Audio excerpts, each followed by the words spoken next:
26 जून 2026 अयोध्या। राम मंदिर के दो सबसे बड़े नाम जनरल सेक्रेटरी चंपत राय और ट्रस्टी अनिल मिश्रा अपना रेजिग्नेशन लेटर टेबल पर रख देते हैं। मोरल रिस्पॉन्सिबिलिटी ये वजह बताई जाती है। किसी नॉर्मल ऑर्गेनाइजेशन की बात होती तो शायद ये इंटरनल खबर होती, लेकिन ये राम मंदिर की बात थी।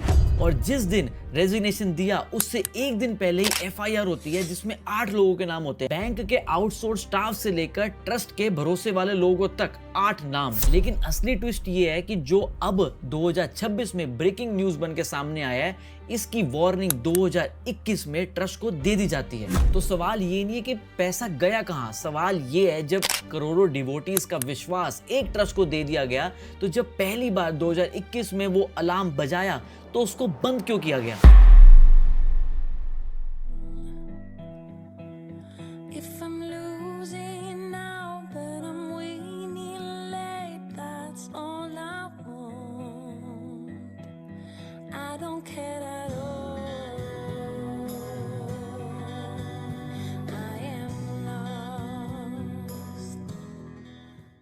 नवंबर 2019 में सुप्रीम कोर्ट अयोध्या वर्डिक्ट के साथ साथ एक ट्रस्ट बनाने का भी ऑर्डर दे देती है। फरवरी 2019 में श्री राम जन्मभूमि तीर्थ क्षेत्र नाम का ट्रस्ट बनाया जाता है और इस ट्रस्ट को ऑटोनॉमस बनाया जाता है। ऑटोनॉमस मतलब जैसे वैष्णो देवी का ट्रस्ट है या तिरुपति का ट्रस्ट है, वहां पे स्टेट गवर्नमेंट की निगरानी है, लेकिन जो यहाँ पे ट्रस्ट बनाया गया उस पे स्टेट गवर्नमेंट की कोई निगरानी नहीं होती है। इसका मतलब ये है कि 15 में से 12 मेंबर्स को खुद गवर्नमेंट ने नॉमिनेट किया, जिसमें से आरएसएस और वीएचपी बैकग्राउंड के लोग थे। मतलब ऑन पेपर ऑटोनॉमस, लेकिन एक्चुअल रियलिटी में पूरा गवर्नमेंट का कंट्रोल है। अब यही जो क्वेश्चन है, यही इस विवाद की पूरी नींव है। मंदिर खुलने के बाद लाखों डिवोटीज आते थे एंड पुलिस ऑफिशियल्स के अकॉर्डिंग 16 से 18 लाख का रोज चंदा इकट्ठा होता था। इसे हैंडल करने के लिए मंदिर से 200 मीटर दूर एक काउंटिंग रूम बनाया जाता है। एसबीआई के साथ एमओयू साइन होता है कि इस काउंटिंग को प्रोफेशनल तरीके से किया जाए, लेकिन जो स्टाफ हायर हुआ वो प्रॉपर इंटरव्यू के बजाय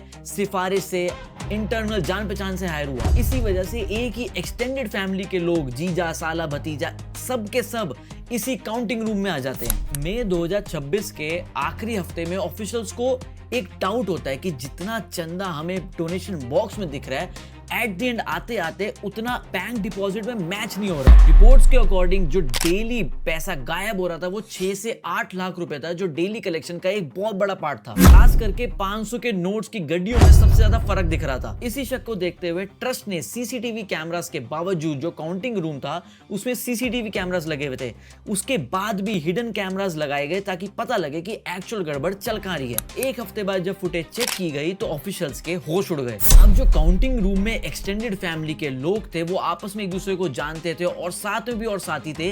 उनका कोऑर्डिनेशन ऐसा था कि किसी को पता ही नहीं लगा। जो सीसीटीवी कैमरा था उसके सामने जानबूझ के खड़े हो जाना, उस कैमरे का व्यू ब्लॉक करके, ताकि दूसरा बंदा जो सामने बैठा हुआ है वो नोट गायब कर ले और अपनी पॉकेट में रख ले। और ऑफिशियल्स ने दूसरा वे ये देखा, जो काउंटिंग रूम में गड्डियां बनाई जा रही थी उसमें 100 की जगह पे 120, 130 नोट डाले जा रहे थे, क्योंकि काउंटिंग रूम में सिर्फ गड्डियां काउंट होती थी।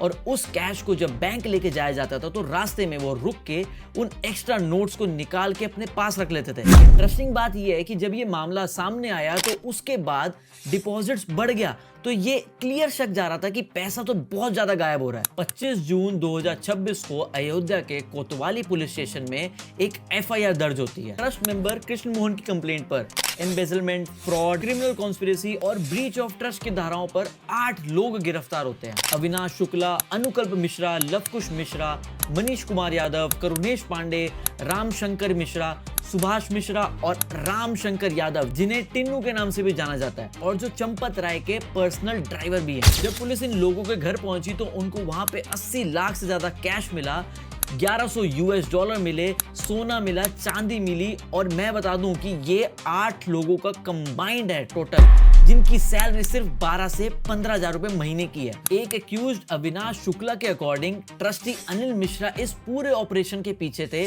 और 100 से ज्यादा लोग और शामिल हैं। हालांकि ये भी सिर्फ एक्यूज्ड का स्टेटमेंट है, लेकिन कोई भी एफआईआर या फॉर्मल कोई धारा नहीं लगी है, ना ही चंपत राय के खिलाफ, ना ही अनिल मिश्रा के खिलाफ, लेकिन एसआईटी ने जरूर उनके बयान नोट करे हैं। अब आती है इस पूरे स्कैम की सबसे शॉकिंग बात, लैंड स्कैम्स जो 2021 से चलते आ रहे हैं। यहाँ पर एक चीज क्लियर करनी जरूरी है कि ये लैंड स्कैम्स पे एलिगेशंस जो हैं ये नए नहीं है, ये 2021 से चलते आ रहे हैं। जब राम मंदिर का कंस्ट्रक्शन चल रहा था तो आप एमपी संजय मिश्रा ने 2021 में सबसे पहली बार इसके अगेंस्ट आवाज उठाई थी। अब जब ये 2026 का डोनेशन स्कैम सामने आया तो संजय मिश्रा ने पुरानी फाइल्स दोबारा एसआईटी के चेयरमैन को दे दी हैं, जिसमें 11 सेट ऑफ डॉक्यूमेंट्स है, चंपत राय का नाम है और कई बड़े लोगों का नाम भी शामिल है। 18 मार्च 2021 को ट्रस्ट ने कुसुम पाठक और हरीश पाठक से एक जमीन खरीदी जिसकी वैल्यू थी 4.97 करोड़, लेकिन ट्रस्ट ने उसको 8 करोड़ में खरीदा। इस डील के गवाह खुद ट्रस्टी अनिल मिश्रा और ईडी पार्टी के मेयर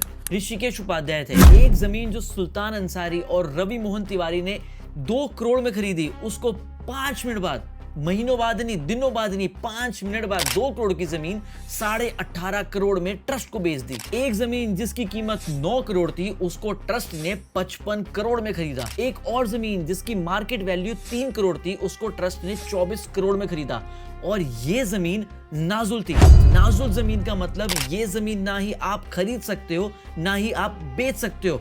तो यहाँ पे फ्रॉड अमाउंट की बात नहीं है, ये एक इलीगल ट्रांजैक्शन का मामला भी बन जाता है। एक अलग डॉक्यूमेंट में दीप नारायण का भी नाम आता है जो मेयर के भतीजे बताए जा रहे हैं, जिन्होंने एलिजिडली चंपत राय को खुद जमीन बेची और इस जमीन से ट्रस्ट को बहुत नुकसान हुआ। संजय सिंह ने यह भी एलिगेशन लगाया कि रिलीजियस पर्पस की वजह से लोग अपनी जमीन दान कर देते हैं या फिर एक्चुअल वैल्यू से कम में दे देते हैं, लेकिन ट्रस्ट ने उन्हें बहुत ज्यादा अमाउंट बताकर और ज्यादा अमाउंट दिखाकर उसको खरीदा गया और बाकी का रिमेनिंग पैसा अपनी पॉकेट में डाला। इस पूरे केस में एक और एंगल निकल के आ रहा है, सिर्फ कैश और लैंड की बात नहीं है। जो डिवोटीज ने, जो करोड़ों डिवोटीज आते हैं, उन्होंने जो अपना सोना चांदी दान किया है, क्या उसे पिघलाकर उसका हॉलमार्क, उसका डिजाइन छुपाने की कोशिश तो नहीं की गई? क्या पता उसे पिघलाकर उसको बिस्किट में कन्वर्ट कर दिया, गोल्ड के, सिल्वर के, ताकि कोई पहचान ही ना सके। क्योंकि बहुत सारे डिवोटीज अपने कंगन, झुमके वगैरह दान कर देते हैं और ये शक इसलिए बढ़ा क्योंकि बहुत बार सर्च करने के बाद भी ज्वेलरीज नहीं मिल रही है, कहीं भी ज्वेलरी का नामो निशानी नहीं है। एक की फैक्ट जो इस एंगल को और इंटरेस्टिंग बताता है कि चंपत राय खुद बता चुके हैं कि डिवोटीज ने 13 क्विंटल चांदी और 20 किलो सोना दान दिया है, लेकिन ट्रस्ट को सिर्फ 9 क्विंटल के आसपास चांदी मिली है, बाकी का हिसाब अभी करना बाकी है। सोर्सेस के अकॉर्डिंग एक गैप ये भी है कि जो ट्रस्ट की मीटिंग्स होती थी उनमें क्वार्टरली कैश की तो काउंटिंग की जाती थी, हिसाब मैच किया जाता था, लेकिन लोगों ने कितना सोना दिया, कितना चांदी दिया, उसकी एक्चुअल में रिकॉर्डिंग की ही नहीं जाती थी। ये जो डिटेल्ड रिकॉर्डिंग मिसिंग है, इसकी वजह से अभी इसी एंगल की इन्वेस्टिगेशन चालू है। इस पूरी कंट्रोवर्सी के बीच ट्रस्ट ने भी खुद कदम उठाए हैं। चंपत राय और अनिल मिश्रा के रेजिग्नेशंस को ट्रस्ट ने फॉर्मली एक्सेप्ट कर लिया है, लेकिन अभी तक उनके ऊपर कोई एफआईआर या कोई भी धारा दर्ज नहीं हुई है और उनकी जगह पे अब नए जनरल सेक्रेटरी बजरंग बागड़ा बने हैं, जो अभी करंटली विश्व हिंदू परिषद के इंटरनेशनल जनरल सेक्रेटरी हैं 2024 से। लेकिन बात चाहे चंपत राय की हो चाहे अनिल मिश्रा की हो, मेरे अकॉर्डिंग ये सिर्फ आगे प्यादे हैं। ये चेन बहुत ऊपर तक जा रही है, जो अभी बड़े नाम बाहर आना बाकी है। किसी भी सिस्टम में कोई भी गैप हो सकता है, कोई भी पैसे चुरा सकता है, लेकिन सबसे ज्यादा परेशान करने वाली बात यह है कि जब इस सिस्टम को, इस ट्रस्ट को ऑटोनोमस रखा गया तो उसके बाद भी गवर्नमेंट की इन्वॉल्वमेंट क्यों रखी गई? और जब भी वार्निंग आई, चाहे 2021 में जब, या फिर संजय सिंह ने जब कंप्लेंट करी थी, चाहे लैंड डील्स की, उसके बाद कोई एक्शन क्यों नहीं लिया गया? इस चीज को दबाया क्यों गया? करोड़ों में डिवोटीज जब अपनी श्रद्धा से पैसे दान करते हैं, कोई किसी चीज के लिए पैसे दान कर रहा है, कोई मन्नत मांग रहा है तो पैसे दान कर रहा है, तो उनका हक होता है, उनको पता होना चाहिए कि उनका पैसा कहां जा रहा है, उनका पैसा कहां यूज हो रहा है। उन डिवोटीज का यह हक भी बनता है कि उनके चुराए हुए पैसों से जो उन्होंने राम मंदिर में डोनेट करे थे, राम के नाम पे डोनेट करे थे, वो पैसे कहां गए, उस पैसों से किसने जमीन ली, किसने अपना घर बनाया, किसने कहां पे लगाए, चाहे कोई भी बड़ा से बड़ा नाम हो, वो सामने आना चाहिए। क्योंकि ये जो अभी नाम आ रहे हैं, ड्राइवर, जो एक्सटेंडेड फैमिली, भतीजा, ये सब एक्सटेंडेड फैमिलीज के नाम आ रहे हैं, ये सब प्यादे हैं। जो एक्चुअल में चेन ऊपर तक जा रही है, उनका नाम सामने आना चाहिए, ताकि इन डिवोटीज को पता लगे कि एक्चुअल में राम के नाम पे जो पैसा हम दे रहे थे, वो पैसा किसकी जेब में जा रहा है।